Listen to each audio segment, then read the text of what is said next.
woke. Look, we're making the new counterculture, whether they want it or not. So who's going to run the non-woke answer to Newsarama or the non-autistic IGN?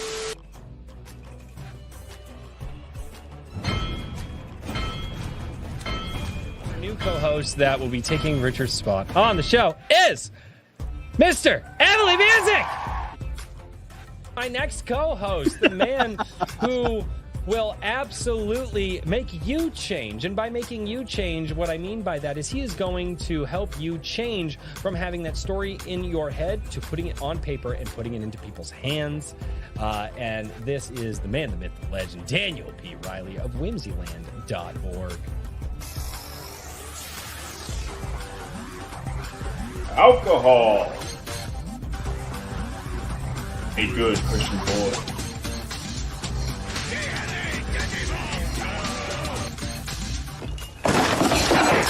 Number one Iron Age booty daddy. Ladies and gentlemen, my name is Royce. Welcome back to A Drink with Crazy. I am buying a goat. I love goat.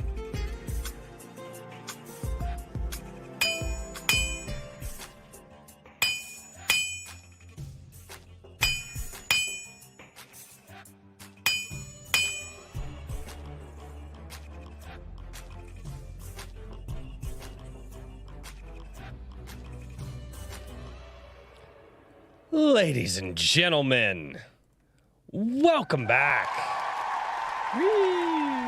It's Iron Age Nights. What's going on, everybody? Good evening, good evening. Hello. How goes the peoples in the chat? What's going on? Oh, What yeah. up, my brigands? Oh fuck! What? I hate all of this already. Phil's gonna be running a little bit late. He's jumping off of his live stream, and so he'll be here in a minute. Justin, it's so. It's to remind the people in a subtle way. That's right. What No. the people need to do. That's what the people need to do. Put the jerk hand away, Justin. Oh boy. Oh boy. Oh, I next don't one's have gonna a be fun. love a witty response for that. I don't. No. Put the jerk hand away. No. I will do with my jerk hand what I want to. That's right. Hey, Not what's going live on everybody? stream, though. Oh, I don't know. A few Cuban. people have done it and got away with it. Fucking DSP's still around. That's fair. That's I'm fair. gonna say, but we're not on Twitch. Oh god. Oh, wait, we are on Twitch. Go ahead. No, we're not. Oh, we're not on alrighty. Twitch Let me anymore? just- Oh. No, hell, nobody was over there watching, so It's because we weren't letting him use the jerk hand.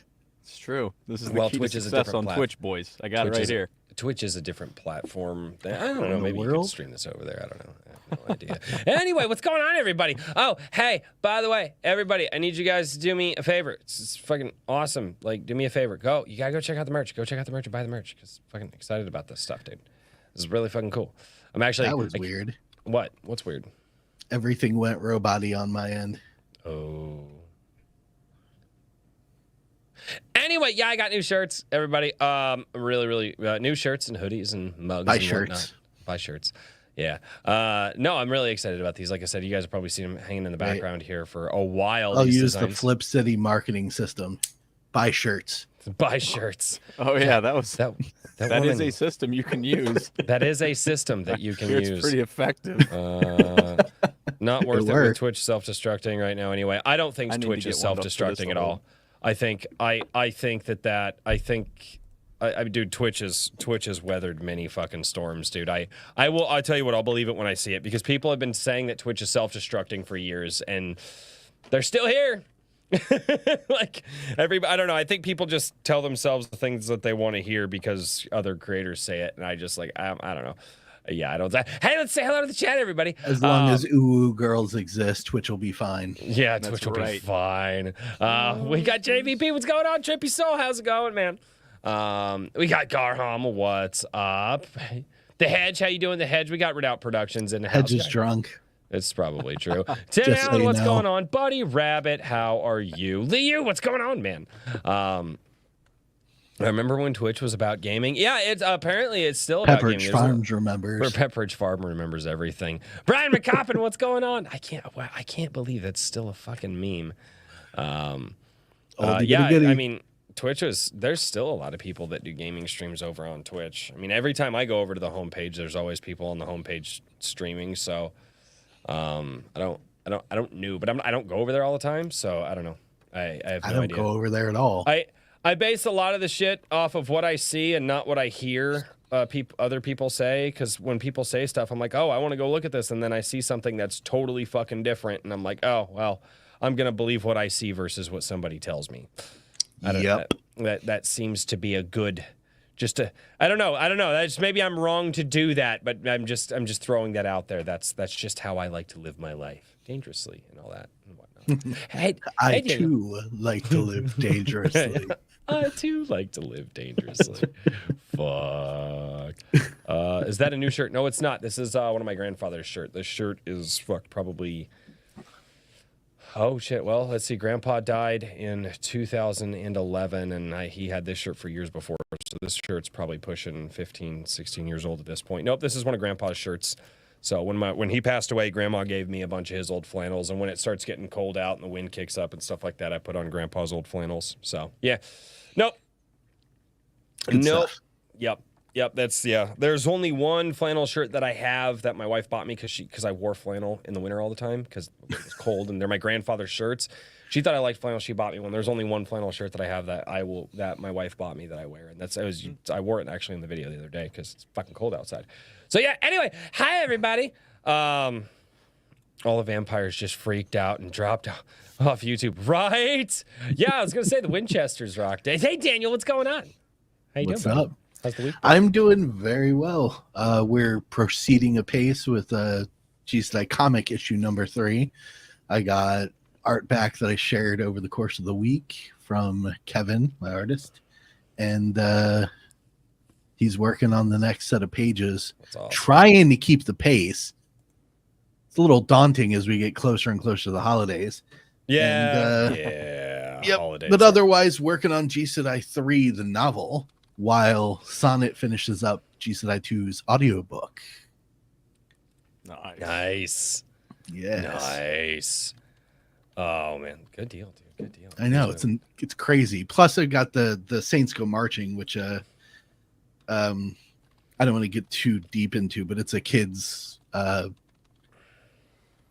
informational entertainment book. Remember how we were talking about how you suck at marketing just before the show? Yeah. I still suck at it. And the thing that you just said, well, I've got this thing I'm working on. I really don't want to talk about it. Like we just. No, I just don't want to waste too much time on it. But if you want me to talk about it, I will. I don't know. Justin, how you doing, man? Been, Your wife has it. Oh yeah, that one. Pretty good. Been pretty good. Yeah. Been busy. Pretty busy working on things. Trying to find time to work on things. It's sad when somebody's worse at me than this. I know. There's a lot of things going on, and it's important that the things that are going on oh shit that they are important. Shut him down. Okay? Shut him down. Why? I am excited because today there's a track I worked on months ago, I think, for McCoppin, and now it's out. He did his trailer for Record of the Paladins, the comic, and now I can finally get that song out there, and everybody can hear how it turned out, which I'm pretty stoked for. I think if you haven't heard the song, if you haven't seen the trailer, I think both are awesome, and it's really cool to hear that out in the wild. And the vocalist I had on the track for like weeks and weeks, she's like, "Is it out?" I'm like, "I'll let you know when it's out." I don't know, and I'm like, "There was a hurricane, then there's also another hurricane here." She's like, "Oh my god, I'm so sorry." I was like, "No, don't worry."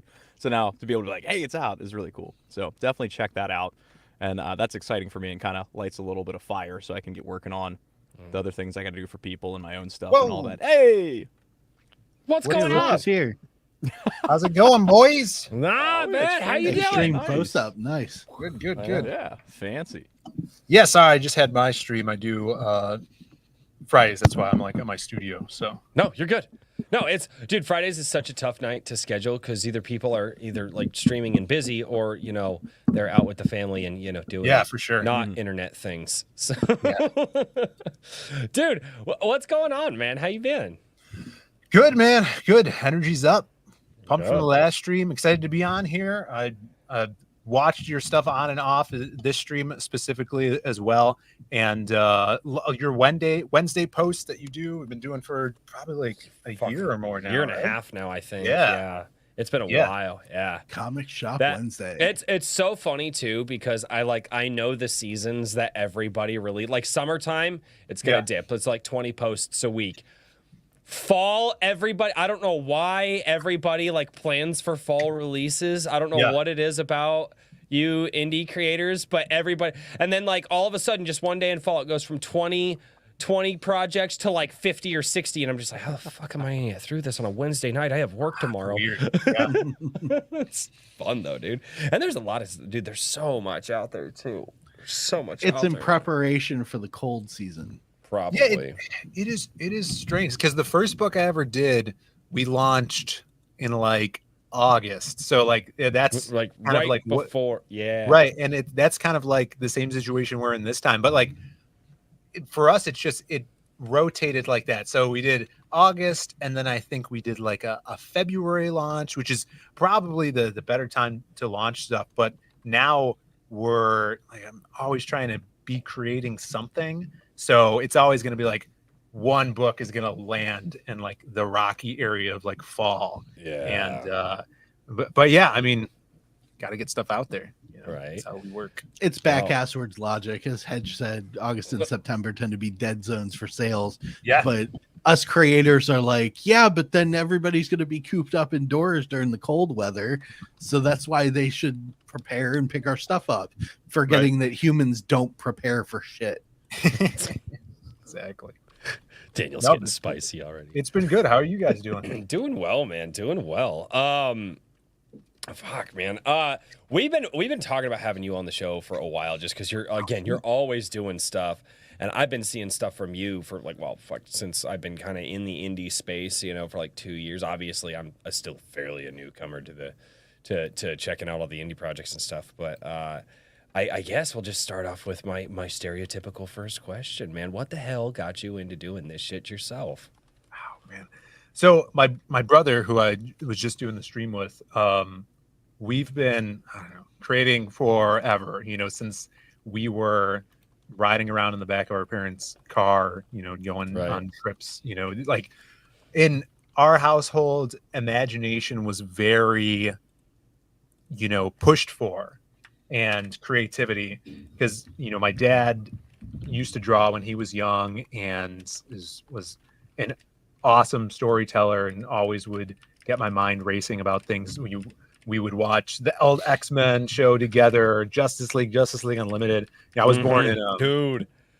That stuff was really, you know, that stuff got me into comics before I was into comics. That makes sense. You know, see, that stuff is like, because like I loved that because it got me into, like I said, I never went out and bought the comics because money is a thing, but as the internet started to become a thing, I was into that stuff because of those shows too. So I went out and looked for all the channels that would cover all of the comic runs and stuff like that, and that's how I, you know, that's why I'm interested in all that stuff. Yeah, same thing, dude. Those shows were fantastic.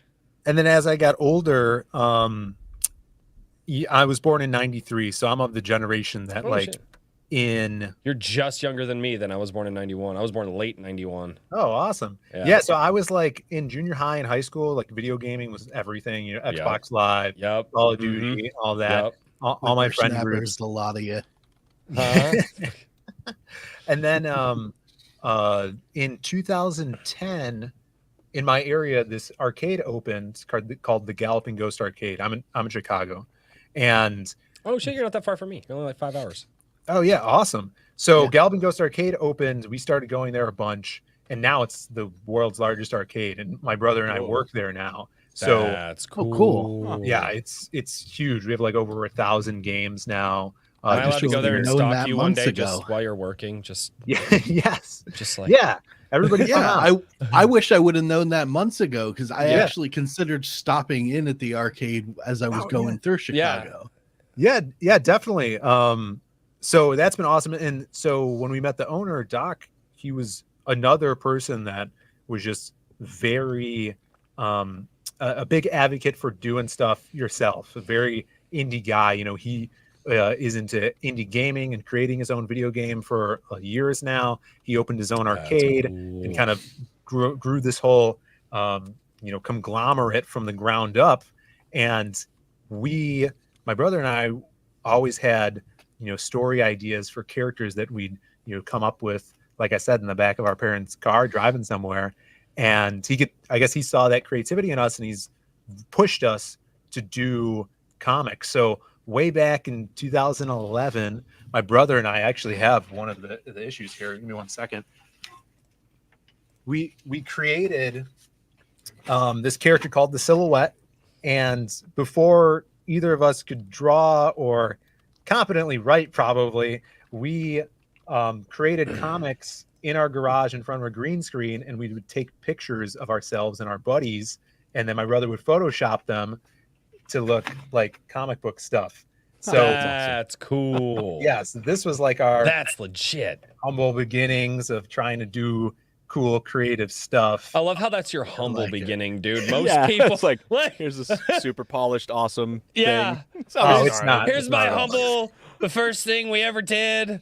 Definitely looks better than like 90% of what's out there, but it's fine. Yeah, but I mean, the magic of Photoshop. Dude, people who are good with Photoshop, like, are really good with Photoshop. Yeah, my brother went to school for graphic design, and it's what he does here at our day job as well.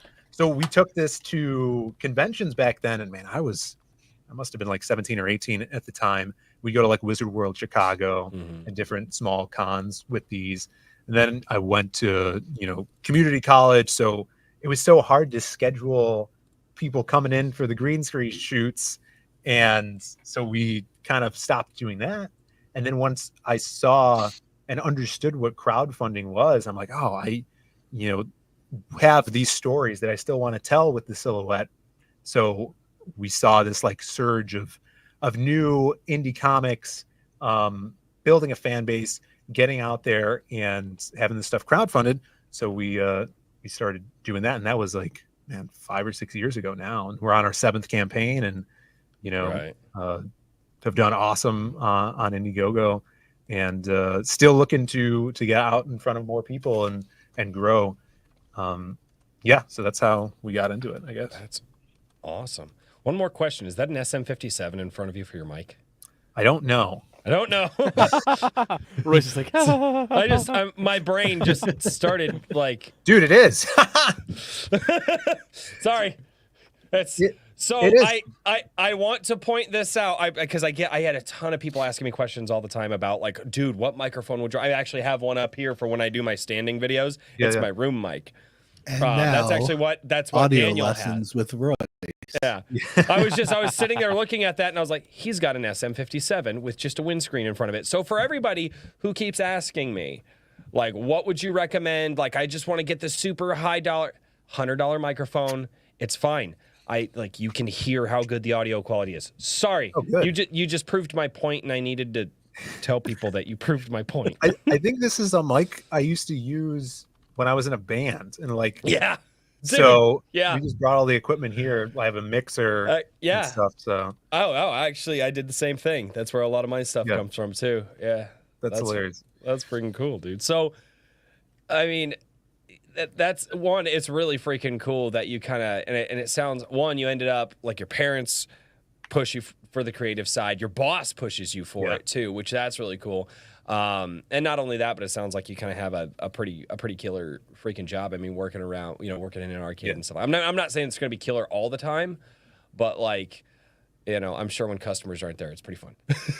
No, yeah, it's all, like today, my boss is like, "Hey, let's all go to Texas Roadhouse for lunch." I'm like, "All right, that's awesome." So we had like a good lunch meeting day, and it was super chill. That's cool. But yeah, it's very much like a band of brothers over here, very tight knit group. And in fact, the first filmings we did for the Silhouette comic on a green screen, we had a green screen in the back of the arcade that he let us use. So that's cool. It's like very, very awesome. Do you guys still do any of that for your current day stuff, or no? Is it all?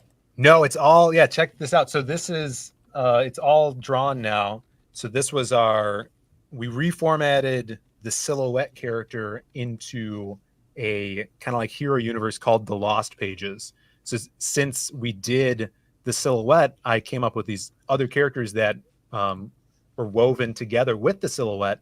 And so we did the Lost Pages. This was back in 2020.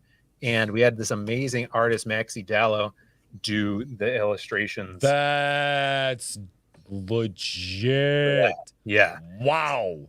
So we did that. That's honestly impressive. Yeah. Like, so it's so cool to see like where the characters started, and from going from here to this, and then we there's a few other characters in here illustrated by some other amazing artists, and we polled the audience after this came out to see which characters was their favorite, and the silhouette actually was. So for the second one, the whole second book is all about him, and we were able to do this crazy like foil cover, and it's just been awesome to see the reaction to our stuff and stories, and able to make stuff even cooler and badder, That's freaking cool, dude. And it looks like you've got just a few days left for for your most recent work too. That I think this would be a good time to check out the trailers. Everybody want to? What do you think, chat? Should we check out the trailer? Don't listen to chat. They're always wrong. We're going to check out the trailer anyway. I don't care. Always listen to the chat. No, never listen to my. Other people are like, no, dude, my chat's so awesome. Never. My chat is horrible. And we love them for it.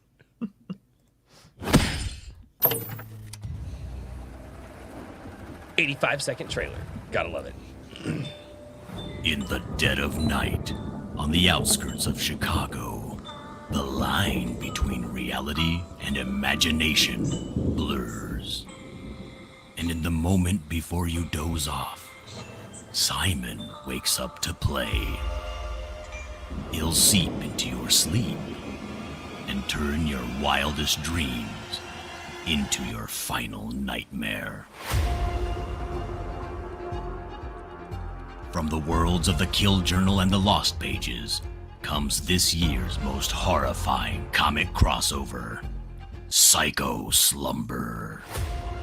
When the undead is in your head, it will take more than heroes to put it back to rest. You will need survivors. In Simon's world, the rules are his own, and the only way out is to play his game. This winter, Simon says, "You're next."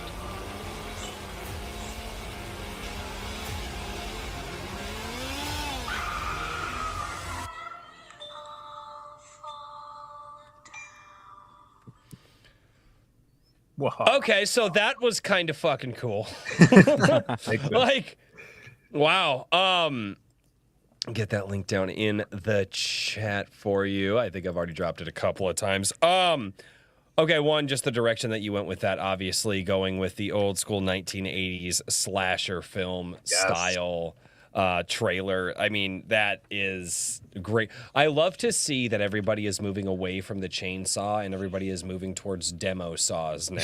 Like that just like everybody that I see now, they're like, the chainsaw's been done. We're gonna get a demo saw. Yes. I kind of like that because, well, I've used demo saws many times in my life for my day job, and I'm like, hey, respect. Yeah. Dude, for sure.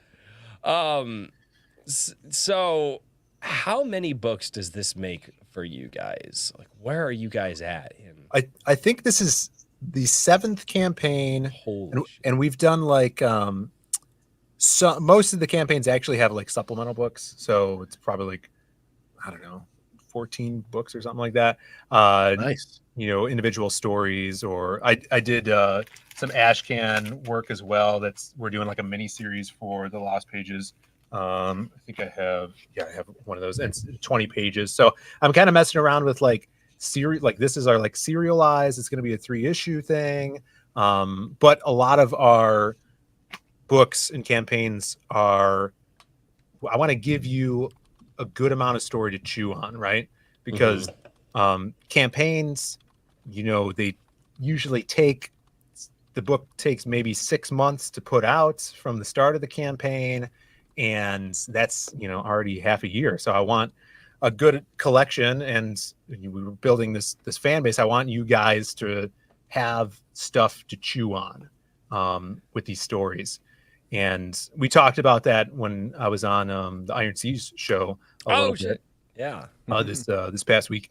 But yeah, because I'm an avid reader as well, and I love independent crowd-funded books, and I back all kinds of them. And when I read, I want there to be a full story that I could think about later and remember and go back and reread. So that's really important to us is having a catalog, building that up of quality work and stuff that you guys aren't just reading in 5 minutes.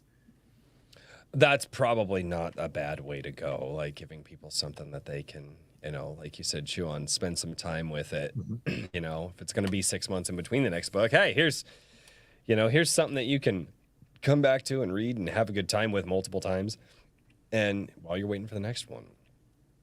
Yeah. So, there's been a lot of people in the chat saying that you guys are just tenacity knows no bounds with you guys. And so you've been doing this for years, and you guys are the example of, just sticking with it and building your craft. And it sounds like obviously you guys have been doing this a while, but obviously there's got to be some ups and downs with it. Some successes and some downfalls and all that. Are there any two particular things that kind of stick out in your mind in your journey where you're just like, oh, this was definitely the highest high, or oh, this was the lowest low? Anything that popped? I don't know. Each of our campaigns have gotten bigger and bigger, which we're super fortunate with that. It's amazing. The last campaign we had, which was the Lost Pages 3, which is so cool that we started with the silhouette and then reformatted it into the Lost Pages. We were able to do 3 volumes of that. And on that previous campaign, we just collected those volumes into a manga-sized, digest-size edition. So we were able to sell it in black and white as well. So we were able to cut the price down for people. So if you guys have not checked out any of the previous Lost Pages stuff, this is actually on the current campaign because it's tied into to Psycho Slumber. So definitely check that out. But yeah, that previous one, we hit 43,000 in funding on that.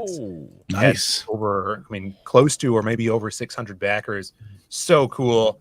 And that's the journey of the growth, and that's what we love to see as well. A thing with this campaign is, and I know people that use Indiegogo might have experienced this, especially if you're a creator. For some reason, they shadow ban their creators. So we were shadow banned. Yeah. For some reason, Indiegogo does this thing where they fuck over the people that are giving them money. I don't know why. It's asinine. It's a really great business strategy, I think. Yeah. People are stupid. Yeah, I don't get it. But we did CG Vacation, which was a swimsuit pinup book, which had freaking amazing. Aaron Lopresti was in there. We had Dale Keown did the cover. So many different characters were represented and artists as well. And we did very well on that campaign, but that was the first one I think was shadow banned, and then Lost Pages 3 was also. But despite that, we were able to fund very well. So on this one, this campaign, I made another account because I was crowdfunding under my name, Phill, and then so I made a Zaid Comics account to see if we would still get shadow banned.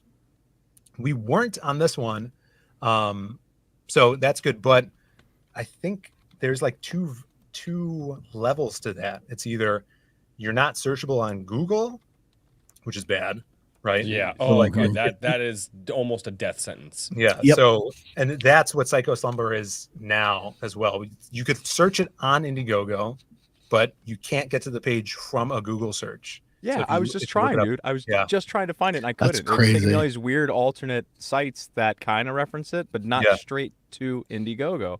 And I was So- like, what am I typing wrong? Am I spelling his name wrong? So we're only 4 we're like letters. Google shadow ban. So we're going to take this one on to other platforms as well. We have a new cover that we're going to announce and put on this campaign, but also do some other campaigns in the next few weeks.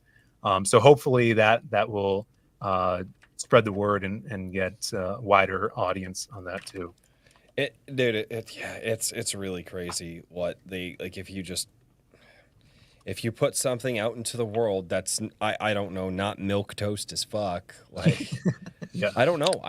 And sometimes it's just weird, some of the things that they shadow ban, like it doesn't make sense. It's like, Yeah. but it's gotten There's a lot of petty bullshit involved when it comes to the people that are in charge of that stuff. Sure. Yeah. Shouldn't be. Companies are supposed to be neutral entities, but that's not our world anymore. Yeah, pretty much. Yeah.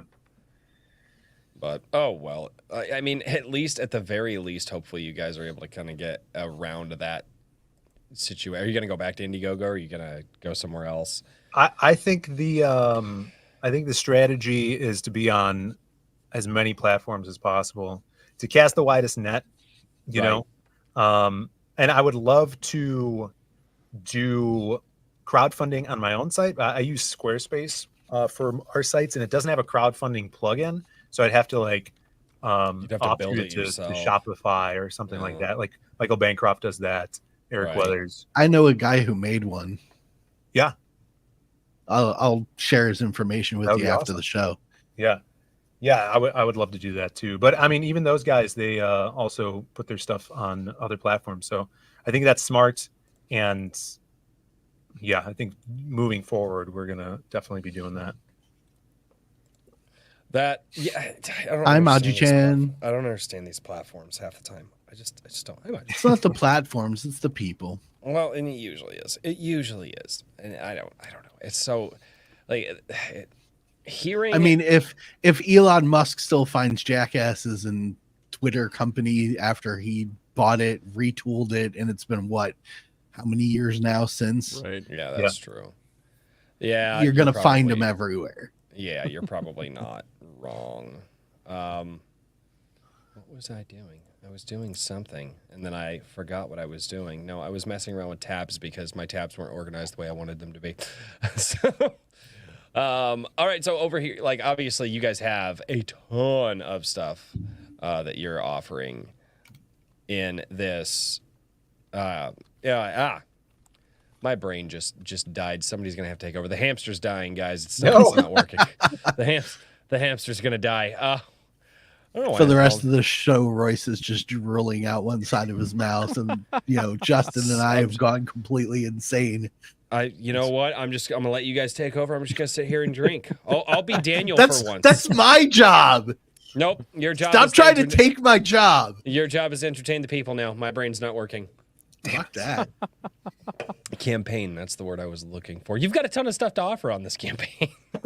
Yeah. So if people, like I said, so this specific story is actually a crossover between the Lost Pages and my buddy Adam Lawson's property, The Kill Journal. So that's where the horror element comes into play. Oh, okay. The Lost Pages is more like a psychological dark superhero universe with the silhouette. This purple badass, his name's Krim. He's the imaginary friend of a biker babe named Jasmine. So they team up together. Jesus. And they're actually turned out to I be love one how of our... that's the imaginary friend of the biker Yeah. babe. Yes. That's interesting. Yeah. I That find tracks. Crim so interesting. I chose purple for the color. Oh, hell yeah. Yeah, that's important color for that series. But Crim, when they team up and their superhero name is Crimstone, her last name is Stone. So Right. Crimstone actually turned out to be one of our more popular characters. The third Oh. Lost Pages is all about them. But Adam came to me and he's like, I want to do a crossover story with your heroes. And the Kill Journal is all about slashers.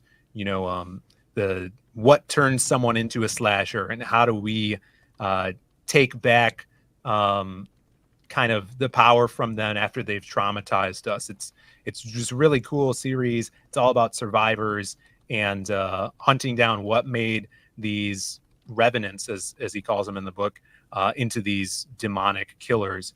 And I'm like, this would be perfect to do with my imaginary friend character, Krim. And Simon, the slasher we created, is kind of like your Freddy Krueger. So he goes into your nightmares. I kind of got that. Kills Yeah. you. Yeah. So Krim lives on the edge of that dream world. He's in the imaginary world. So they could totally interact with each other, and it's going to be a slobber knocker. It's, big fight scenes, lots of horror in here. Nice. Such a thrill to write this one. That's interesting. It's really cool he did a crossover too. I think that's not only like awesome whenever creators can do that, but it's pretty admirable. I know that sometimes it can be tricky to find a story where the pieces work out and the creatives behind each, can mesh and gel. So that's really cool to see. For sure. Yeah, there's Jasmine there. She fell asleep, and Simon the slasher is going to jump her. But here comes Krim. He could do whatever he wants in the imaginary world. So he turns into this wrecking ball and saves her before she wakes up. So there's going to be a lot of transition from reality into the dreamscape. And my colorist totally killed it. Got it with that red, So you guys totally took inspiration from Nightmare on Elm Street. Yeah, for sure. Yeah. Adam's series has like kind of those iconic archetypes of slashers. So, he has that Jason character already and a bunch of others, but he doesn't have that dream killer. So I thought, Simon, we thought of him together. His idea was that concrete demo saw, and that tonally ties in thematically with how he was turned into this psycho killer that is going through people's nightmares, and that a lot of the story is psychological, and we get into the killer's mind. And I was about to ask that. It's an item of power style. Yes, yeah. The thing I love about Adam's writing with the Kill Journal is each character has a specific kind of event in their past that led them down this path, and the survivors have to figure that out and kind of attack that source of evil in their past to defeat the slasher. So that was fun coming up with that and seeing almost like detective work that these guys have to do to figure out how to take this psycho down. Very cool. That's freaking legit. So that's a little bit of supernatural mixed in there. Like this, you're pulling a lot of the elements out that I'm just like, all right. I'm not usually not my style of book, but you're pulling in enough that I'm like, all right, maybe. No, Yeah, but go on. I was just saying, but because there's one. Oh yeah, the big butt. I was making fun of Royce, we needed that's that. We call that plot Thank here. you, Justin. There's a lot of plot in this. A lot of plot. We needed that for the campaign page. We needed that for the As campaign in page. real estate, apparently. Marketing secrets. Look, there's a reason that it totally fits into the story. The first time I saw that page, I was just like, my first thought that went through my head was like, fuck that, dude. You're just trying to like turn the shower on, take a shower, and there's just some dude in there with a demo saw. I was like, no, And I gotta open the shower with a shotgun just in case. Like, no, that was like the first. Yeah, you're time. not a busty chick. You're less likely to get killed. it is true. It is true. I am not a busty chick. Yes, But Killers there are was a lot of sexist. fun working with like jump scares in comics. Usually coming from this medium, you always want to pay attention to page turns and building up to the big moments, and that's basically how you do jump scares in like horror movies, where you build that tension and then the big release on a splash in a film, and just relating that to writing a horror story was a lot of fun. that's really cool. There was a show a while back that I watched. Dojo Kun Comics does his show called Incendiary on Wednesdays, and they were talking about just horror work in comics, and they were like, the big thing with horror in film versus horror in comics is like obviously like the jump scares and stuff like that. Like, how do you really do that? And it sounds like you guys kind of figured out a way to do it. And it's like it's got to be on the page turn. So not only are you focused on the pacing of the story itself, but you guys all now have to map out the panels to fit the book in a specific way. So when the page gets flipped, that sounds like a nightmare in and of itself. No pun intended. Yeah. Like, well, that's where the collaboration comes into play.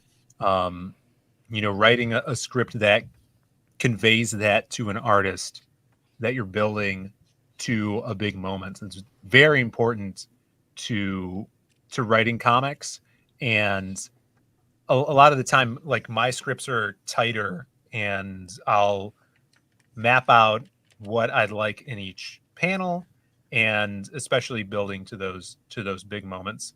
And some people do like very loose scripts, but especially if I'm working with an artist that it's the first time I'm working with them, I don't have like a flow going, because if you don't do this for a while, you get to learn each artist's, like, what makes them tick, how do they take direction and stuff like that. It's a very social medium, like, especially collaborating. Oh, I can imagine. And I've worked, you mentioned earlier, being in a band and all that. I got to a point where I was like, I don't want to work with artists anymore or any creative types. No, just talk to them every Friday. Yeah, no, I'll talk with them. That's fine. It's fun to talk with them. Trying to work with artists and get like, dude, because it really, That's really why have he's to find avoiding us, Justin. It's why how am I avoiding? You have to we have things we're supposed to be creating. Maybe. Yeah. I feel like working with artists, I forgot about that. Damn it. See? Oh, what do you guys his selective traumatic brain was just like, wait, no, delete. Yeah, I Control Alt deleted that. I forgot about that. That's how it is sometimes. Yeah, it does. It do be like that sometimes. Oh shit, there's stuff I gotta do for other people the too. guy bad at marketing is trying to get the other guy to create an ad. He's like, no, he's like, yeah, we're gonna create an ad and we're gonna put it out there for you. And I was like, oh, like, or hear me out. And they're like, nope, can't do that. I'm like, why? Yeah. Like, or hear me out. We don't, because I don't want to do that. I don't know. I don't Motivation. know. I dig this shirt. That's legit. I was just gonna say, yeah. That shirt Tuesday, is I was awesome. like, dude, that shirt. That is looks cool. really good, actually. It's always nice when whenever you get cool shirts with things, So this is another example of cool shirt. Yeah, this was so fun. Shit. I have Damn my it, hit the wrong buddy, button. my buddy Alan Alonzo. He goes by the Howl Comics on social media. He does like all of our logos. He did that logo, and he's just such a great graphic artist. And he came up with this for the shirt, and I just couldn't be happier with it. Like, wanted to evoke the that 80s slasher, t-shirt that you see people wear at concerts or anywhere, Hot Topic stuff. So totally killed it on Hot that. Topic. Oh, that's a name I haven't heard in a It's the while. same thing I did with the shirt behind Justin Yeah. and the ones on my wall that you can't see. Yeah. You want it to stand out. Yep. So Big that's bright colors, and I wanted to do the echoing title going across the back. The artist that did that is he's not really in our circle. I just happened upon him and was like, dude, I love your artwork. Can you make some stuff for me? And he went, sure. So I haven't mastered the art of showing things on camera. That's pretty Yes. cool. You can see it there. It's dope. Yeah. We want, and I think that shirt's only going to be available on the Indiegogo. We might do another one for other platforms, a different shirt. And but yeah, this is a almost very bare bones campaign. You guys can get the new book, which is 60 pages, a full self-contained story. So if you never read any of the previous stories, you'll totally be fine. We teach you everything about the world in here, and we have a awesome bloody ending. And or if you guys want to dive deeper into the previous stories, of the Lost Pages in the Kill Journal. They're on there as well, so you could add those on. There's a big pack where you can get everything. You got digital stuff. There's also some original art from previous stories that we put out too, if there's any collectors out there. But yeah, I have so excited to see this fully colored, and all the art is done. It's just getting colored right now. So 60 pages are all drawn. We're trying to get this out before February. I think we could have it to the printers in a couple months. I'm excited about it. Nice. Love that. That's one of the things too that a lot of people are getting. That a lot of people in the last, I would say, year have really been, because when I got into this, there were some people that were like, "Hey, I've got this idea. Like, I'm working on it now. I just need crowdfunding to help with it, and then I'll get it out." And most people are like, "Okay, so my idea is pretty much done. Yeah. All I need is money for printing." Or it's like, by the way, like we have this one final step, and then it's ready to go to the printer. Like it seems in the last year to year and a half, the sentiment has changed from I'm going to crowdfund for this thing before I even work on it to the thing is already done. You're basically just paying me to get it to you. And that seems to be a lot of the shift. Have you been noticing that as well? Just because hearing it sounds like you've talked with a lot more people than I have. Yeah, it's interesting to see that shift. I have a buddy, Arvid Nelson, who he's literally launching his campaign tonight. It's Band called of the Crow. Yes, the Band of the Crow, and he looks really good. Yeah, and he's written for Dark Horse and stuff years ago. And I met him in Tampa. We did the big Tampa Con last year, was it now? Freaking awesome. And he's a really cool dude. So his book is done. He's selling it for $3. Yeah. And what the fuck? He has him. I'm pretty sure he has him printed. And he's like, I want this out there. So it's super cool to see guys just like throw everything on the table and be like, this is what I'm doing. We were fortunate enough to be able to get a head start on this campaign and another story that we're going to put out next year, because we helped Cecil fulfill Cash Grab 1. So we did the fulfillment for him, and we took that funds and put it into this project and a Western that we're doing next year. Very nice. We had that done, and we need now we're using the crowdfunded money to print it and color it, hopefully recoup what we already put in there.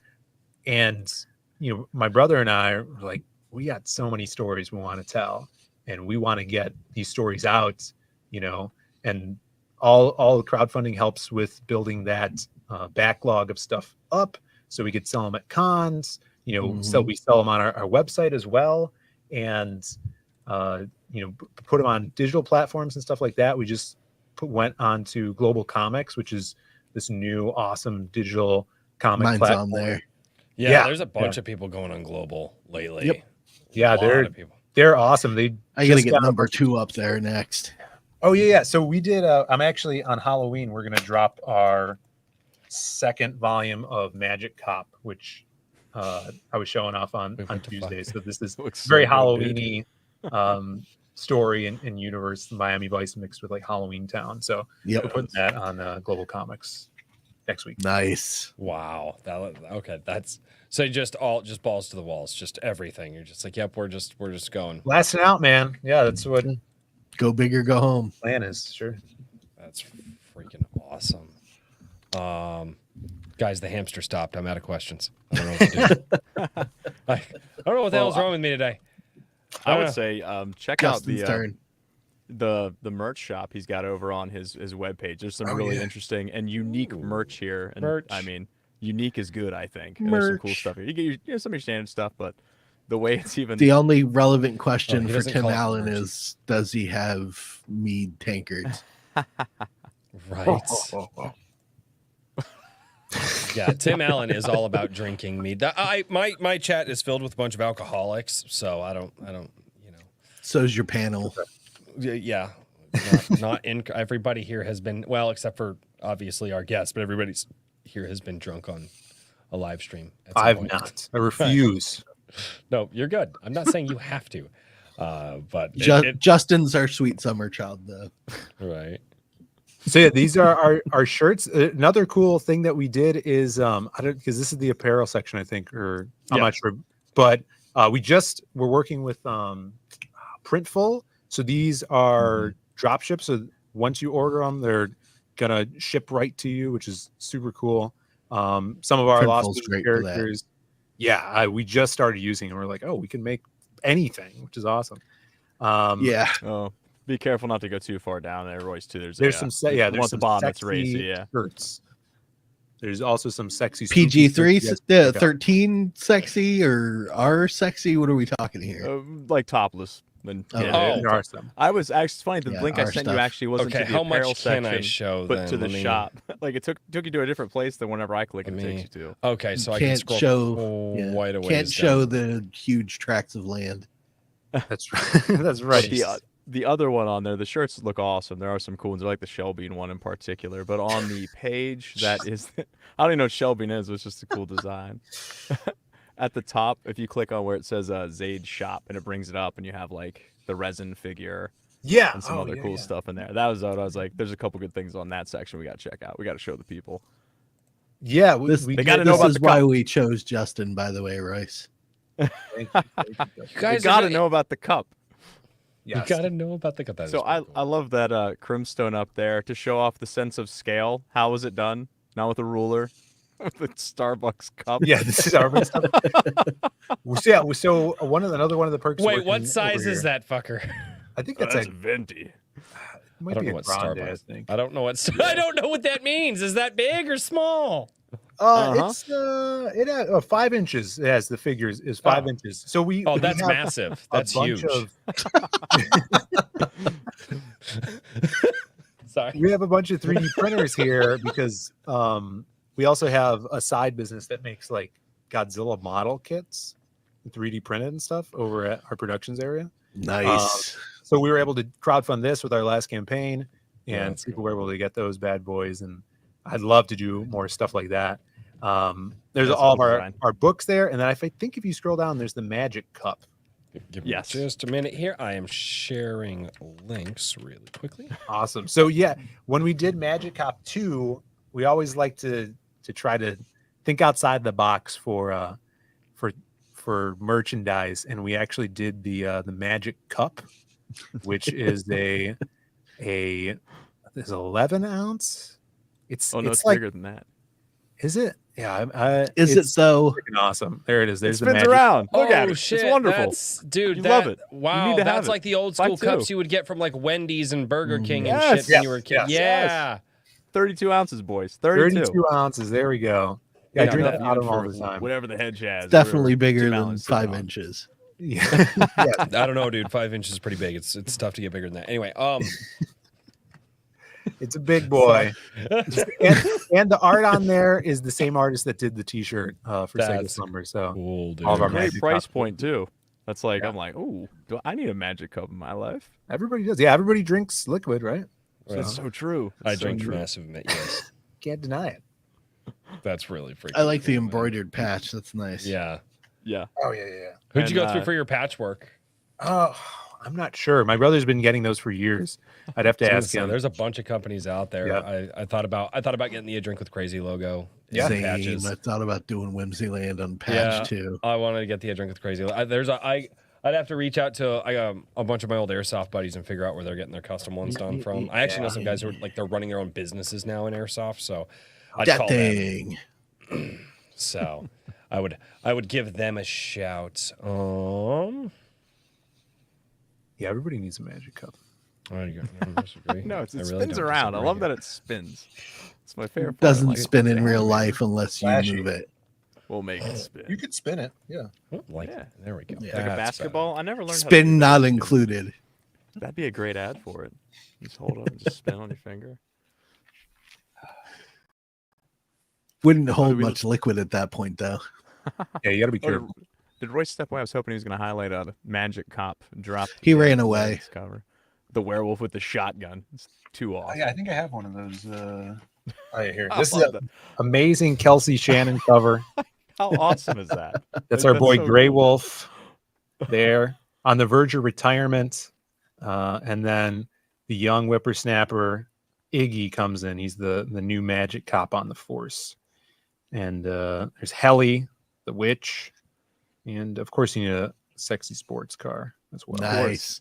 This looks like a Sega Genesis game that never happened, and man, it should have, because it would have been that character design is like It's right there. hilarious you say that, because the way the idea came about, of course, we work at an arcade, and my brother, his graphic design, he recreates marquees if we need a new one, right? Mm-hmm. So my boss was like, "Hey, what's that game you're working on?" And he couldn't think of it, and so he's like, "It's like Magic Cop or something." So he just pulled it out of his ass, and we're like, "Magic Cop?" And then like, yeah, for some reason the title just evokes like a Streets of Rage type of beat 'em up. So that's what the plan was going to be. We were going to make that, because we also make games over here, and Brandon and I are like, we love Miami Vice, and we're like, what would this title be? It'll be like, it would be a 4-player side-scrolling beat 'em up, like Captain Commando or something like that. Oh yeah. And so we came up with 4 characters that were on the squad, and villains, or not villains, but they would be the bosses for boss battle fights, and kind of like tailored it after a Streets of Rage game. And we were working on that as a side project, and we'd never really got greenlit. So when we found out about crowdfunding, my brother's like, "Why don't I just try drawing a short story of Magic Cop? Like, you already have the premises and the plots for these levels and stuff." And so we did that. We went to some small local conventions and then crowdfunded the first one. Very nice. So hopefully one day we would love to do a game like that. That would be amazing. I got two. Well, I'm curious about what games you guys make too, but I'm also here's another merch idea. What if you took like a Sega Genesis case, and then the art, you made it look like if it actually existed, and use that art, and then get rid of the game section inside, and maybe you can put like a book that would fit in there. So it's just like really cool packaging, so you could sell them together, sign it or something, or just sell the case by itself, so I can buy it and put it on my display shelf. Yeah, that would be so dope. Yeah. My buddy, do it for Justin. My buddy has a book called Tiger Blue, which is like a anthropomorphic like kung fu story. It's manga style. Jose Garcia draws. It's freaking awesome. Yep. And we actually have it up on our global comics page. He did that for, I think was his first campaign. He did Nintendo boxes, like Super Nintendo, and then Sega Genesis boxes, and the cartridges too. And I have one. It's so cool. So like, I definitely, my buddy Matt has the hookup for that. That would be, that's a great idea for the next one. Even the cartridges, that's like next level. I feel like that would probably get like difficult, maybe even more expensive. But a Sega Genesis case, that much, and you put the, print out a nice quality thing, slip it in there. Yeah, like, I can't imagine they're that much more expensive to ship. But I don't know. Clearly, I love the cool collectibles. And one thing like the towel. You guys have a towel with the Magic Cup. Yeah, the summer bundle campaign. So that's the CG Vacation towel. It has so many different indie characters on it. That's so cool. And it's a beach towel. It's like a full-size beach towel, and it's amazing. Like, we still have them and use them, and they're not like fading or anything. Nice. So if you're into that stuff, there's definitely a bunch of indie characters represented. I think if you guys my buddy Irene Strakowski, she has her book Fiendish. She's got a character on there. It's like there's 50 characters on that thing. It was so cool. Some dude face down in the sand here with he's nude and his butt's up in the air. Scary. Yeah, who is that? I wish we could. I don't know. But it's just funny. It's like you look around everywhere you look, there's like another little. It's almost like kind of like a Where's Waldo sort of. Yeah. But more zany. But that's just such a cool. I haven't seen anybody else do this. I don't know if it's a commonplace thing, and I'm just out of the loop. But I saw it. I was like, that's awesome. So that was for the CG Vacation campaign. We were able to do that towel. Yeah, so like Graham Nolan Chanu is on there. The Lucent, Ella from the Lucent is in there. Michael Bancroft's book. Yeah. You got Cecil is the one face down with his bare drunken butt in the air. She's on there. Eric Weathers is Dorothy from Battlebrook Road. Yep. You got Pitt, Dale Keown's Pitt. The Garbage Man from Aaron LaPresse. It's crazy. See, I love that because it's the kind of thing. If you want to, go to the pool or go to the beach, you could rock it. But then also, if you just want to pin it up, it's like a poster. It gets crumpled. It gets creased. It's good to go. It's a cool idea. Yeah, that was true. super awesome. So what other? You said you guys make games. Do you have anything like out somewhere? Yeah, we have a game on Steam, which is crazy. It's like it's like almost a choose your own adventure thing, but this came out or was scheduled to come out in the 80s. Chicago, a lot of old school arcade games were made here. Some Midway Games was based in Chicago. Yep. I think Gottlieb, all like the pinball games, also is a big city for gaming.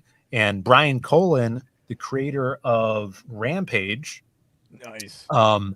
He's always like hanging around, like Brian Colin, the creator of Qbert, Jeff Lee comes out all the time. All the original like Mortal Kombat actors from the original games are over here doing signings and stuff. So that's fun. Brian Colin worked on this game that was live action, and it was a live action horror game where you play a detective going through a haunted house, and it's super campy, and you have to like answer questions and push A, B, or C to. I feel like I know what this game is. It's called Death Stalkers. Yeah, Death Stalkers. There was a big media thing around that back in the day. If I remember correctly. It never came out.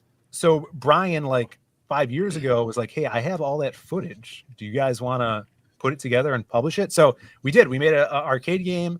It's on our floor, and we've sold a few of them. My brother did like some cool ass side art for it, and it's on Steam as well. So if you guys have a Steam, you can go. Is it just called Death Stalkers? Death Stalkers called the Spectre Files. Death Stalker. Files, yeah. There's like 8 out of 10. That's pretty good. So it's very like a cult following now, and it's very campy and stuff. Yeah, for sure. It's almost like a live action Dragon's Lair. If you guys remember Dragon's Lair. Oh, heck yeah, dude. Go left or right. Yeah. Right. How is that spelled? I'm gonna see if I pulled up Spectre Files, the Death Stalker. SPECTRE Files. Oh, Death Stalker. You get like that noir piano type stuff, or jazzy kind of. It was night, unlike any other night. Yeah, That's for when sure. She walked in. I think that's Brian's doing the voiceover work in there as well. It was a night for murder. But other than that, we're working on. I mean, the company has been working on a Mortal Kombat-esque live action fighting game for a very long time. There were a couple of those that tried to, break out many years ago. Yeah, oh, yeah, man. Yeah. I know there was one that tried to use early stage 3D modeling. What was it called? There's one I remember 3D. Vicious Circle. It wasn't Way of the Warrior, was it? No. That was a good one. No, it's an arcade game. Was it? It'll Primal come to Rage? me. I've heard It might have been. It'll come to me eventually. Primal Rage was maquettes, like figures that they stop motion filmed. Oh, I thought it was. Yeah, I there's guess that that. probably makes more suits. So that was. Yeah, never mind. Yeah, there's a bunch of guy in a suit, and I'm like, that doesn't make sense. There's I think BioFreaks is a really bad 3D BioFreaks. Oh animated, man, what a pull! I think that was it. BioFreaks. War Gods is Oh, another man. one. War Gods. That's Yes. what it was. Dang, dude. Yes. War Gods. Yeah, we have all of Oh those. my gosh. Yeah, that's. Oh man. Throwback. Actually, I love had you fun got with there. that game. Oh yeah, we did too, man. It was a blast. It was just like when you're a kid, you get that gore, and it's like you look at it now, and it's laughable. You're a kid, like this game is the most realistic, awesome. And the violent character game ever. designs were so freaking weird. Yeah. Yeah. Anubis. Mhm. Yes. Voiceover. It's good stuff. Yeah. Oh, there's one for Sega Saturn too. Battle Monsters, maybe was that it? That's getting probably a little bit too deep in the weeds. I was a Saturn kid, so. Oh yeah, it's wow. Battle Monsters. Nobody was a Saturn kid. Look at these. I women played here. on Sega They're Saturn. vampires. It's so fucking great. I can't believe you guys got all that footage for that. That's Yeah, he had cool. them. It was all. I think it was filmed on film. It's crazy. Yeah. Yeah. And like Put it all together. That's freaking cool. Yeah, that's right. You guys Because I've actually seen people cover videos on this. They're like, Really? oh, That's awesome. like, well, not particularly this game, but the game that it was supposed to be Sure. back in the day. Like I've watched videos and they're like, yeah, this game that was supposed to come out like back in the day. And I've watched like deep dives on, stuff like this. It's really freaking cool that you guys got this. It's one of the only games ever to do it. Yeah, make a comeback like that. That's Somebody's got to do a Let's Play. Make it happen. right. That's freaking cool. Yeah. Oh yeah. my god, all the old school. Sorry, I'm looking at like. All right, I'll just show this really quickly. Just I'm going through and checking it out. All the old school prop work there. Yeah. Yeah. Yeah, they were just going to whatever the spirit Halloween was back then. Pretty much. Doing that. Hell yeah. Pretty much, dude. That's wild. And you guys put it all together. Yeah. Yeah, we were working on another game that got shelved. Buffy McGuffin. Buffy McGuffin. I It's love so- it. That's It's so so good. campy. Yeah. It's so good. But it's someone always playing it at the arcade. Because we have the actual setup here. Oh my gosh. Vintage old paper. Look for the clues. It's all first person as well. That's great.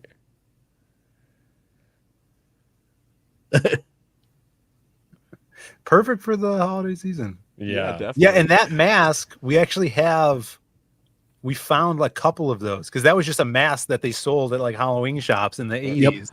And like anytime someone finds it on eBay or something, they'll bring it in and just give it to us. That's so freaking cool, dude. Man. I didn't realize you guys are pushing out like and doing as much as you're doing. Like I knew you had a couple of like because I've seen you guys post and Sure. I've seen a few of your projects go up and a few of your funding campaigns go up. Some of the best things are that way, Trippy. Yeah. Looks so bad that it's good. It's got it. It's so campy though. Like that's the thing is like if you guys are leaning into it, like Yeah. yeah. Yeah, definitely. But yeah, I mean, it's like now that we've created stuff, I can't stop, Right. I was thinking about this. I'm like, I know how you feel. I didn't have the backing and readership. I just have to put this stuff out. Like it's like for myself, it's like I love seeing the pages come in and the book come together, and it's like that's what I do it for now. It's like it's for these stories to be birthed, Yep. Absolutely. That seems to be what a lot of people once they get past their first it's like that first project too. Like a lot of people like you'll know if they catch the itch after their first project because For sure. they're either gonna catch the itch or they're gonna go, oh, it's just so hard, I couldn't do it. And a lot of people are like, yeah, it was hard, it sucked. I'm doing it again. Yeah. What you just said it was hard and it sucked. yeah I'm doing it again. But no, it's really interesting. Again. Like this, I hear so like it's so funny talking with people in the backstage. They're like, dude, there's been so many issues with this project, and I'm just gonna be glad to get it out the door and get it in people's hands and stuff like that. And then they're like, oh, hey, by the way, I'm also announcing this other project, like literally while I'm shipping. And I'm like, wait a minute, you just just went on a 30-minute diatribe about the literal hell that you've had to deal with, and they're like, no, I gotta push this out, dude. I gotta get it out there. I'm like, damn. Yep. That I love seeing it. Like I said, I didn't realize you had as much as you guys do, especially like over here on your website. Oh, excuse me. Oh, Stop it. I'm trying to stop. I'm sorry. I ate a lot of Mexican food today. It makes me tired. I love Mexican food so much. Anyway, No, so I'm interested in not only sharing what you guys have with your Indiegogo project, but also sharing like your guys' website as well. And thank you getting so that out much, there man. because like there's a lot there. Why did I double share a link? I didn't mean to double Yeah, share the link there. I appreciate that. It is sometimes like I have to realize that we've done a bunch of books now and like have these stories because forget it sometimes you're hyper focused on the thing that you're working on right now and you want to promote that campaign and sell it, but it's like there's so many people that don't even know who we are and haven't read book one of whatever property we have. And so I try to cognitively bring up, it's like, oh yeah, I have Magic Hop as well and all this other stuff for people that might have a different taste than the superhero or the horror stuff. They could jump on a detective story with flashy campy magic in it as well. But I love doing that, and I love that I could do it with my brother and make this awesome stuff and keep putting it out. It's It's gotta all be thanks to the special. backers and stuff and the chat. Even though Royce, you hate the chat, Just I my am chat. beholden to the chat. Just my. I love. He other likes people's- everybody else's chats. Yeah, everybody else's Yeah. chat's like kind He of just nice to doesn't me, like but, his own. Yeah, my chat's a Yeah. bunch of. It's like that sometimes. Well, I tell my chat all the time. That's my name for them. They're miscreants and delinquents. Yeah, we don't choose our chats. No, Our we chats don't. choose No, us. that's true. But they We choose are us. chaos. Yay. Doesn't that reveal something about the creator, though? No, the it does chat not. kind of a reflection At all. of- Yes, No, it not does. at all. It very much does. Chaos. You're a bunch of lying bastards, is what you are. Nope. No. It's chaos. Oh man. You're Perfect. unadulterated chaos. Jeez, dude. I'm impressed. I did not realize you guys had much. Like again, I keep going back to that point, but I'm just like, wow, like this. There's so much there. And then again, you guys were talking about the beach towel and all that stuff. All Yeah. I was upstairs checking on the family, and they found an old photo album, so I was kind of going through that with them. I was like, I gotta get back to the show. Dude, all this stuff that you guys have, all of the connections that you guys are making, like, does the world feel a lot bigger now than when you got into it, or does it feel a lot smaller? Like, wait a minute. For sure. Like going to cons is just a whole nother world, and that's been so cool because it's people outside of our reach seeing our stuff and wanting it, which is so cool. Like I was just talking about this last night on a show on the Creative Block, which I do every Thursday night. We were on Irene's show channel last night, and just I go to C2E2. We go with the arcade too. We bring games there, but we set up a table with our books, and going there year to year and seeing people come back and be like, "Oh, where's the new book?" People that bought books last year, and they want the next one now, and that's cool. That's awesome. And I think for a lot of creators that crowdfund is kind of untapped for the majority, especially, Indiegogo crowdfunders. Because back in the day, it was crowdfunding seemed like a final resort for people that may have been in the industry and don't have work now, or want to do their own thing. But I came in at a interesting time where that's how we got the start, was crowdfunding, where I went to a few conventions back in the day with my first silhouette stuff, but now bringing something that's a more higher quality product. I have more confidence in my writing now. Our art is getting better and better, and putting that in front of a more general audience that would go to a convention. It's been awesome. I can't wait to do more conventions. Very cool. I've been curious to go to some too, but I don't know. I wish they do like conventions like out in the middle of a peaceful countryside. Yeah, like in a not barn the or something. inner city. Yeah, it's always in the inner city. I'm like, Baltimore. Like, I don't know if I want to venture in there. I'm a chicken, but Yeah, I'll unfortunately be doing that. Royce, you're muted. Sorry, yeah, that's one of my favorite fucking things is people like, no, dude, you're gonna go to this convention. I'm like, oh, where is it? And they're like, oh, it's in California. I'm like, no.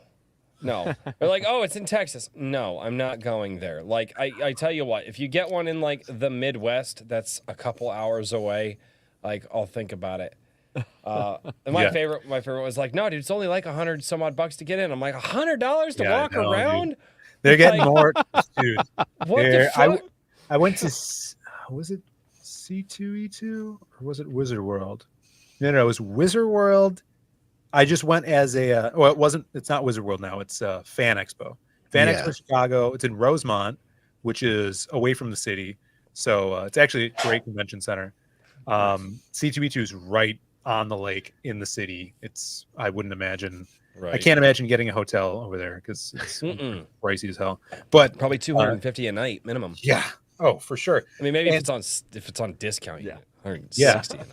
So I went to Fan Expo just to walk around with buddies this year, and it was $80 for just the day, for one day.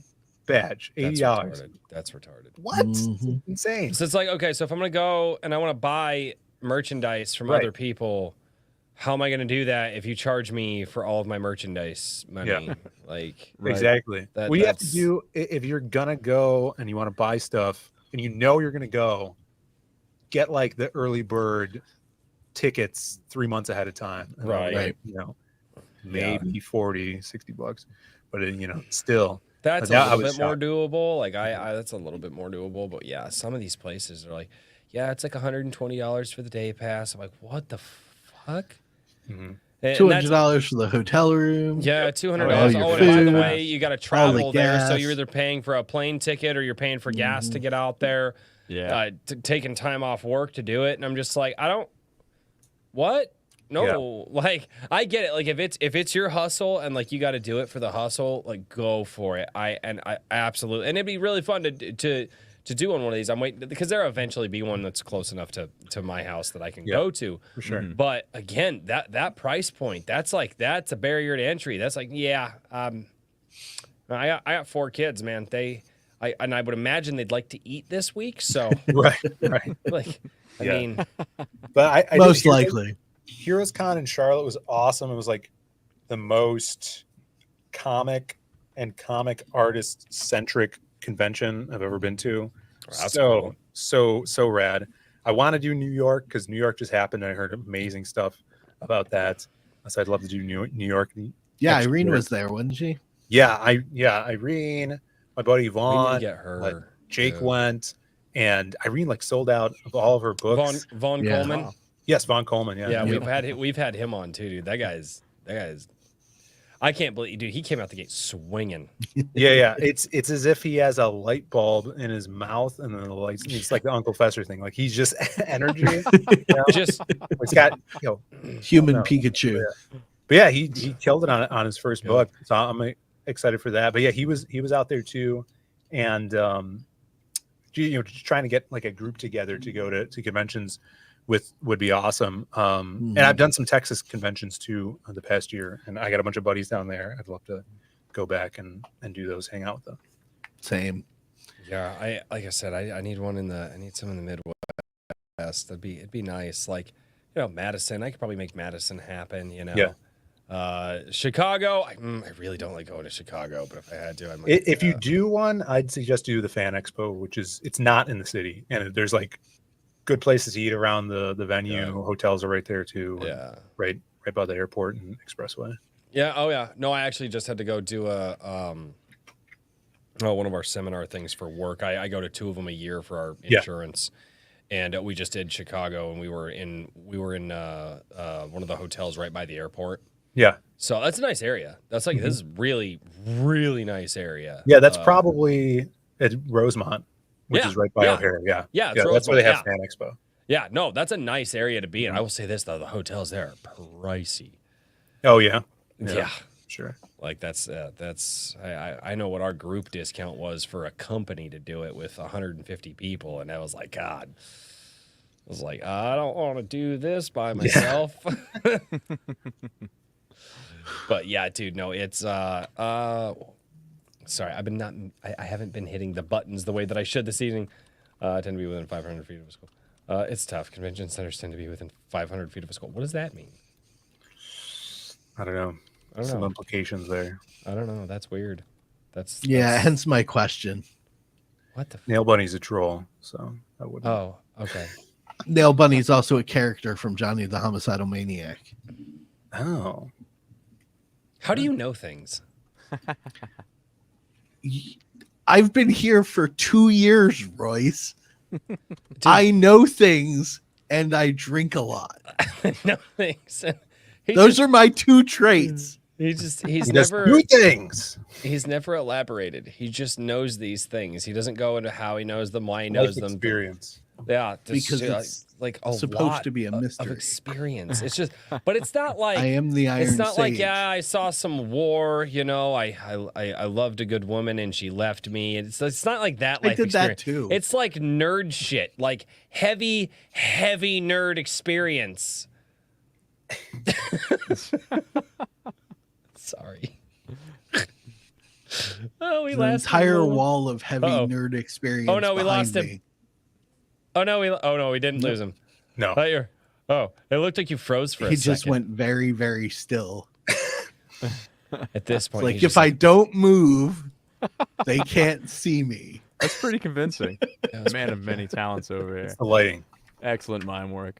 I got a question about the arcades. Do they still make new ones, or is it mostly like retro stuff, or is it like I haven't been to an arcade in a while. I know Dave and Buster's probably most recently. That's like I don't know if those are national, but you like there's get a beer, few have a meal, and play. But there's a few companies over here that still make big arcade games, mostly for bars, movie theaters. Raw Thrills is a Chicago-based company that makes like your new like Halo light gun shooter. I think they just came out with a Jurassic Park one. Really? A lot of them, the newer stuff is like big gun shooters. They do Big Buck Hunter as well. I thought it was like going to be like trivia games, card games, and like the buckshot games. Yeah, Golden Tee. That's like that stuff's popular in big bars. But they're around a lot like places like Japan makes new arcade games. They have a bunch of arcades still in Japan. It's wild over there. Yeah. Like side scroller beat 'em ups too and stuff. Or? Oh yeah, probably they do all kinds of They do. My favorite. And there's properties that you would never expect to actually have a video game, but if you see them, you're like, holy shit, this thing is awesome. I'm trying to think of an example that would fulfill that you'd be like, wait a minute, dude. One of my favorite. I every Royce, time there's you an arcade. You posted a video about a game based on I want to say a manga recently. It was like a couple of weeks ago. The school kid beat 'em up one had Windbreakers. Had no subtitling whatsoever. It was all in Japanese. But it looked freaking amazing, and nobody has any clue what the hell was going on in it, but it looked awesome. No, if it follows the manga, like I know what's going on. Like, and I'm like, I need to find a way to play this game because it looks fun, and it's just. It's middle schooler. It's just a bunch of high school kids kicking the shit out of each other because in Japan that's common. Yeah, but it's just like unfortunately that's a whole genre of manga over there. Yeah, you guys read manga or anime watchers? I am an anime watcher now. I wasn't, but my daughter started getting old enough that she wanted to watch anime, and I was like, all right, I don't know what the new stuff is. So my comic is manga style. I need to watch whatever I need to watch, and then if they go, "Oh, Dad, I want to watch this thing," I'm like, "Okay, here's a good one that you can watch." Yeah, that's like age appropriate, not some of that weird shit that I was trying to find when I was young. I just started reading Trigun, the old. No, I've heard a lot about Trigun. Friggin' awesome! Yeah, I watched the anime for the first time earlier this year, I think, and then. Dark Horse just came out with these awesome hardcovers of the original manga, and they the first 2 out, and they're just so. Yasushiro Naito is like his art style is freaking crazy. Yeah, it's all like if you like guns, you'll dig it. He just finds a way shoot to 'em make ups, different kind of gun. You'll look even more cool. He did this video game called Gungrave. Yes. I've never played. I saw it I after did. getting into Trigon, and they did an anime series as well with it. So I'm watching that right now. Yep. You can tell that it's a night owl thing Yeah. though, because Yeah.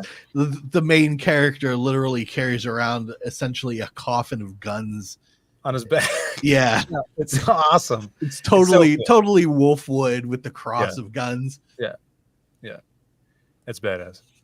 That's Other than that, I haven't really gotten into manga or anime. I've seen Cowboy Bebop of that.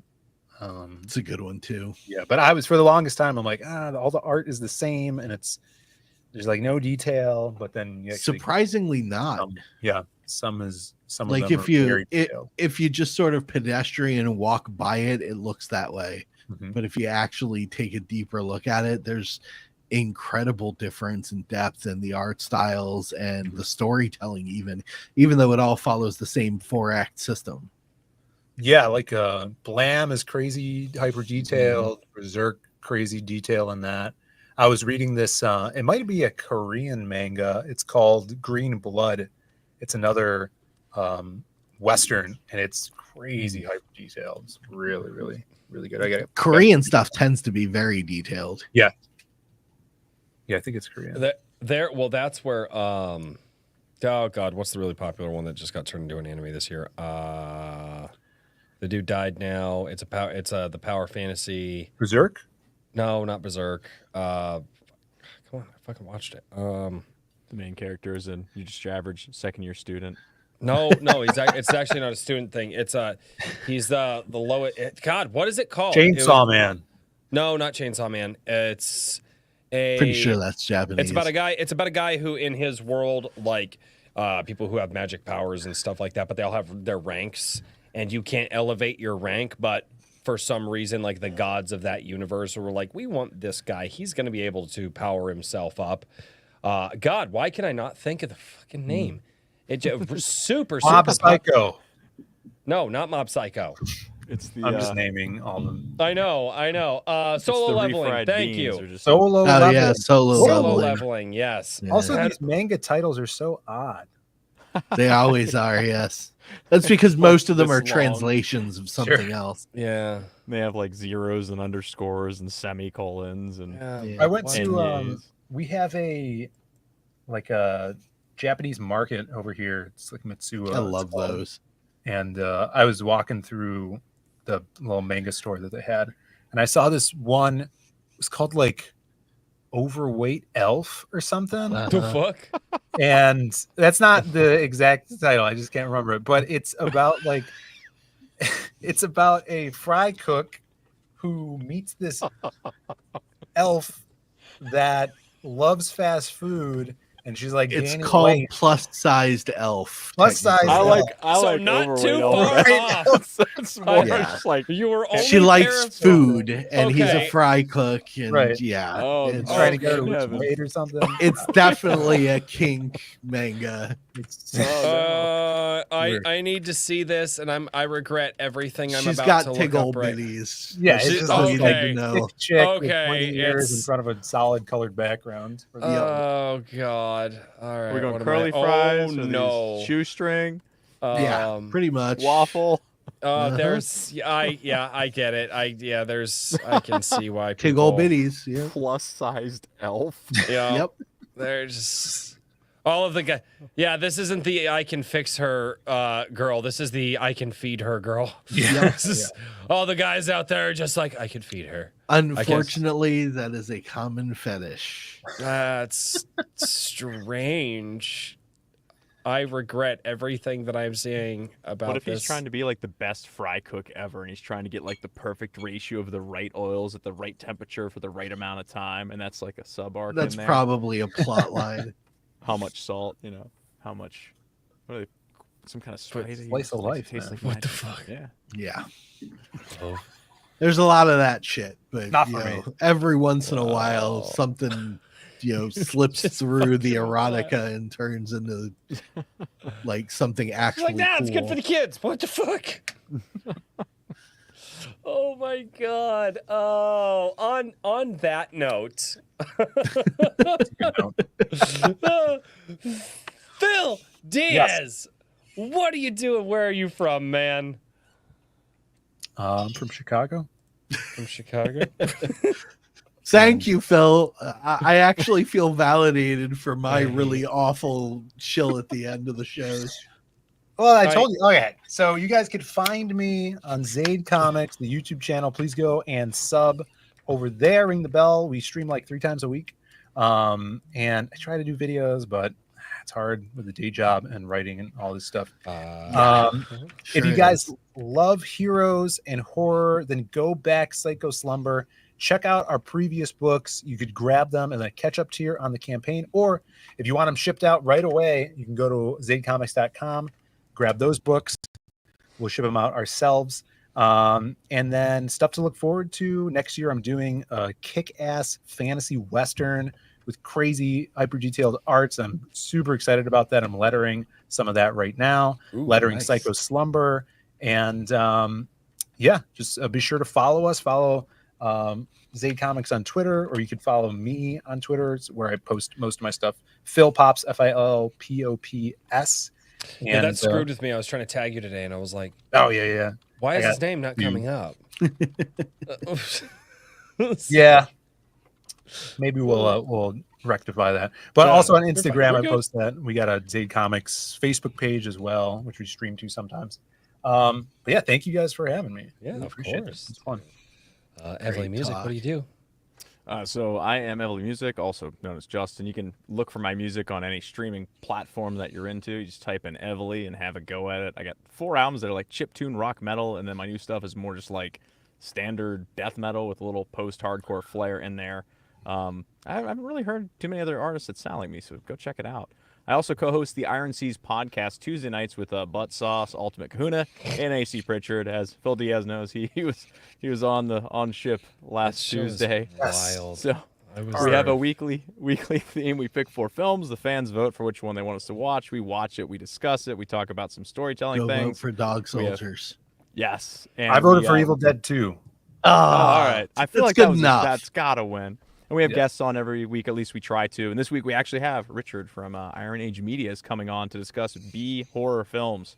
So, it's just a good time with that. A million thanks to Phil, and I'm going to hand this over to Mr. Daniel P. Riley.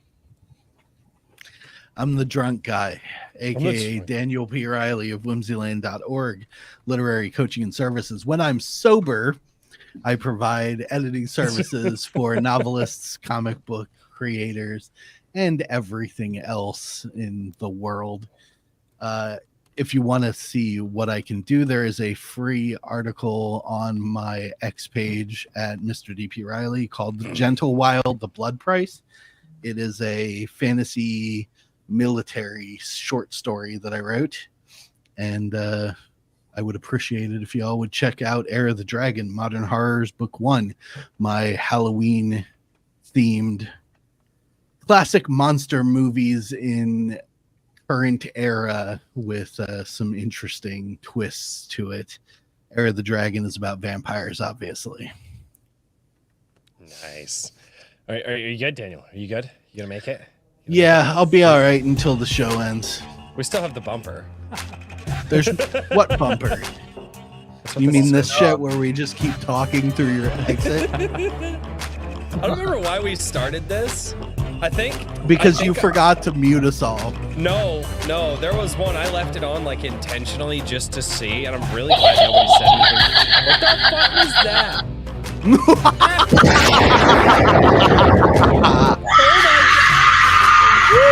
That was loud. Yes. Keep it going. Jesus! Fuck you, headphone users. Do it again.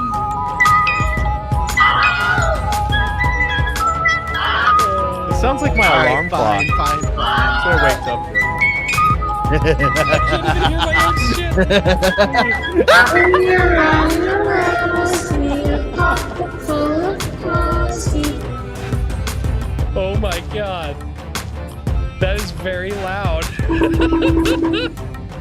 What was that? Was that a cartoon running?